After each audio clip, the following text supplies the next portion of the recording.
Hello, I'm Leslie Weston from Ann Arbor, Michigan, USA, and I am going to read Deals with Weddings, Chapter 39 of Anne of the Island by our beloved Lucy Maud Montgomery. Anne felt that life partook of the nature of an anticlimax during the first few weeks after her return to Green Gables. She missed the merry comradeship of Patty's Place. She had dreamed some brilliant dreams during the past winter, and now they lay in the dust around her. In her present mood of self-disgust, she could not immediately begin dreaming again. And she discovered that, while solitude with dreams is glorious, solitude without them has few charms. She had not seen Roy again after their painful parting in the park pavilion, but Dorothy came to see her before she left Kingsport. "I'm awfully sorry you won't marry Roy," Dorothy said. "I did want you for a sister, but you are quite right. He would bore you to death." "Oh, I love him, and he is a dear, sweet boy, but really he isn't a bit interesting. He looks as if he ought to be, but he isn't." "Oh, well, this won't spoil our friendship, will it, Dorothy?" Anne had asked wistfully. "No, indeed. You're too good to lose. If I can't have you for a sister, I mean to keep you as a chum. Anyway, and don't fret over Roy. He is feeling horribly just now, but I have to listen to his outpourings every day. But he will get over it. He always does." "Oh? Always?" asked Anne with a slight change of voice. "So he has got over it before?" "Dear me, yes," said Dorothy frankly. "Twice before, and he raved to me just the same both times. Not that the others actually refused him. They simply announced their engagements to somebody else. Of course, when he met you, he vowed to me that he had never really loved before, that the previous affairs had merely been mere boyish fancies. But I don't think you need worry." Anne decided not to worry. Her feelings were a mixture of relief and resentment. Roy had certainly told her that she was the only one he had ever loved. No doubt he believed it, but it was a comfort to feel that she had not, in all likelihood, ruined his life. There were other goddesses, and Roy, according to Dorothy, must needs be worshipping at some shrine. Nevertheless, life was stripped of several more illusions, and Anne began to think drearily that it seemed rather bare. She came down from the porch gable on the evening of her return with a sorrowful face. "What has happened to the Snow Queen, Marilla?" she asked. "Oh, I knew you'd feel bad over that," said Marilla. "I felt bad myself. That tree was there ever since I was a young girl. It blew down in the big gale we had back in March. It was rotten at the core." "Oh, I'll miss it so," grieved Anne. "The porch gable doesn't seem the same room without it. I'll never look from its window again without a sense of loss, and oh, I never came home to Green Gables before that Diana wasn't here to welcome me." "Well, Diana has something else to think of just now," said Mrs. Lynde significantly. "Well, then tell me all the Avonlea news," said Anne, sitting down on the porch steps where the golden evening sunshine fell over her hair in a fine golden mist. "Rain. There isn't much news except what we've written to you," said Mrs. Lynde. "I suppose you haven't heard that Simon Fletcher broke his leg last week. Oh, it's a great thing for his family. They're getting 100 things done that they've always wanted to do, but they couldn't as long as he was about, that old crank." "He came of an aggravating family," commented Marilla. "Aggravating? Well, rather. His mother used to get up in the prayer meeting and tell all her children's shortcomings and ask prayers for them. Of course, it made them mad and even worse than ever. Oh, you haven't told Anne the news about Jane, suggested Marilla. Oh, Jane, sniffed Mrs. Lynde. Well, she conceded grudgingly. Jane Andrews is home from the West, came last week, and she's going to be married to a Winnipeg millionaire. You may be sure Mrs. Harmon lost no time in telling this far and wide. Dear old Jane, I'm so glad, said Anne heartily. She deserves the good things of life. Oh, I ain't saying anything against Jane. She's a nice enough girl, but she isn't in the millionaire class, and you'll find that there's not much to recommend that man but his money. That's what. Mrs. Harmon says he's an Englishman who has made money in mines, but I believe he'll turn out to be a Yankee. He certainly must have money, for he has just showered Jane with jewelry. Her engagement ring is a diamond cluster so big that it looks like a plaster on Jane's fat paw. Mrs. Lynde could not keep some bitterness out of her tone. Here was Jane Andrews, that plain little plodder, engaged to a millionaire, while Anne, it seemed, was not yet bespoken for by anyone, rich or poor. And Mrs. Harmon Andrews did brag insufferably. What has Gilbert Blythe been doing to himself at college? Asked Marilla.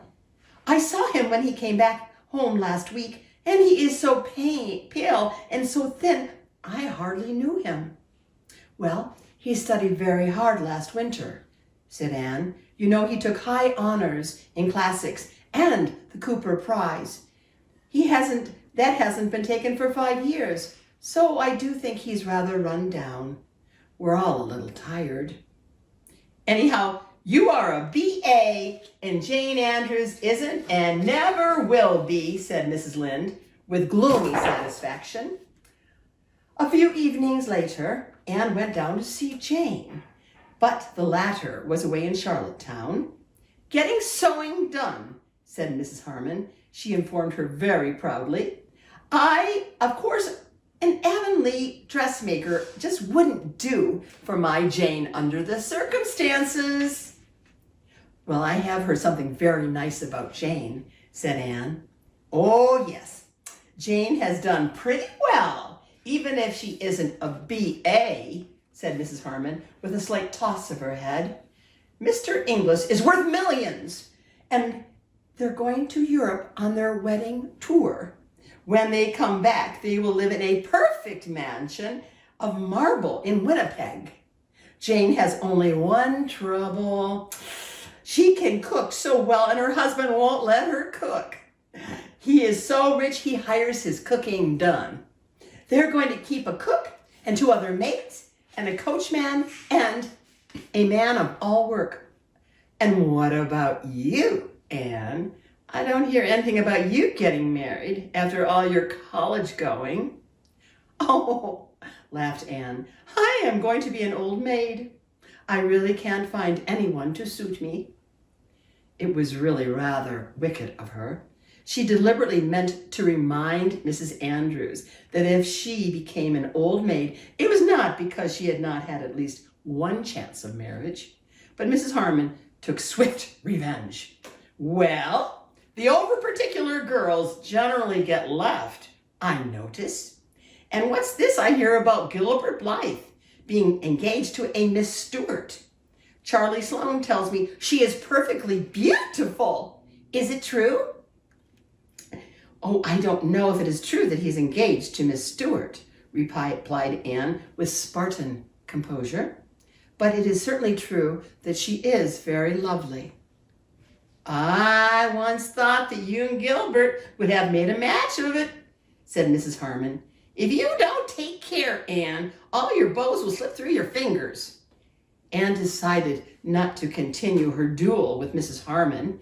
You could not fence with an antagonist who met rapier thrust with blow of battle axe. Well, Since Jane is away, Anne said, rising haughtily, I don't think I can stay longer this morning. I'll come back when she comes home. Do, said Mrs. Harmon effusively. Jane isn't a bit proud. She just means to associate with her old friends just the same as ever. She'll be real glad to see you. Well, Jane's millionaire arrived the last day of May and carried her off in a blaze of splendor. Mrs. Lynde was spitefully gratified to find that Mr. Inglis was every day of 40, and short, and thin, and grayish. Mrs. Lynde did not spare him in her enumeration of his shortcomings, you may be sure. It will take all his gold to gild a pill like him, that is what, said Mrs. Rachel solemnly. Well, he looks kind and good-hearted, said Anne loyally, and I'm sure he thinks the world of Jane. Huh, said Mrs. Rachel. Now, Phil Gordon, she was married the next week, and Anne went over to Bolingbroke to be her bridesmaid. Phil made a dainty fairy of a bride, and the Reverend Joe was so radiant in his happiness that nobody thought him plain. We're going for a lover's saunter through the land of Evangeline, said Phil, and then we will settle down on Patterson Street. Mother thinks it is terrible. She thinks Joe might at least take a church in a decent place. But the wilderness of the Patterson slums will blossom like the rose for me if my Joe is there. Oh, Anne, I am so happy that my heart aches with it. Anne was always glad in the happiness of her friends. But it is sometimes a little lonely to be surrounded everywhere by a happiness that is not your own. And it was just the same when she went back to Avonlea. This time it was Diana who was bathed in the wonderful glory that comes to a woman when her firstborn is laid beside her. Anne looked at the white young mother with a certain awe that had never entered into her feelings for Diana before. Oh, could this pale woman with a rapture in her eyes be the little black-curled, rosy-cheeked Diana she had played with in vanished school days? It gave her a queer, desolate feeling that she herself had somehow belonged only to those past years and had no business in the present at all. Oh, isn't he perfectly beautiful? Asked Diana proudly. The little fat fellow was absurdly like Fred, just as round, just as red, and could not really say conscientiously that she thought him beautiful, but she vowed sincerely that he was sweet and kissable and altogether delightful. Before he came, I wanted a girl so that I could call her Anne, said Diana. But now that little Fred is here, I wouldn't change him for a million girls. He just couldn't have been anything but his own precious little self. Every little baby is the sweetest and the best, quoted Mrs. Allen gaily. If little Anne had come, you'd have felt just the same about her. Mrs. Allen was visiting Avonlea for the first time since leaving it. She was just as gay and sweet and sympathetic as ever. Her old girlfriends had welcomed her back rapturously. The reigning minister's wife was an estimable lady, but she was not exactly a kindred spirit. Oh, I can hardly wait until he gets old enough to talk, sighed Diana. Oh, I just long to hear him say, Mother. And oh, I am determined that his first memory of me shall be a nice one. Oh, the first memory I have of my mother is of her slapping me for something that I had done. I am sure I deserved it, and Mother was always a good mother, and I do love her dearly. But I do wish my first memory of her was nicer. Oh, well, I have just one memory of my mother, and it is the sweetest of all my memories, said Mrs. Allen. I was 5 years old, and I had been allowed to go to school one day with my 2 older sisters. When school came out, my sisters went home in different groups, each supposing I was with the other. Instead, I had run off with a little girl who I had played with at recess. We went to her house, which was near the school, and we began making mud pies. We were having a glorious time when my older sister arrived, breathless and angry. "You naughty girl!" she cried, snatching my reluctant hand and dragging me along after her. "Come home this minute! Oh, you're going to catch it. Mother's awful cross. She is going to give you a good whipping." But I had never been whipped.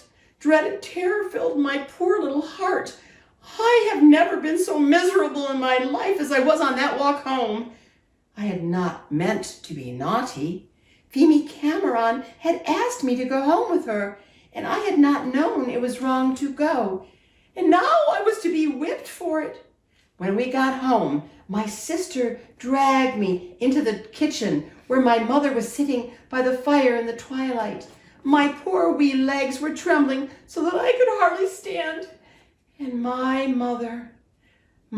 mother just took me up in her arms without one word of rebuke or harshness, kissed me, and she held me close to her heart. "I was so frightened for you that you were lost, my darling," she said tenderly. I could see the love shining in her eyes as she looked down on me. She never scolded or reproached me for what I had done, only told me that I must never go away again without asking permission.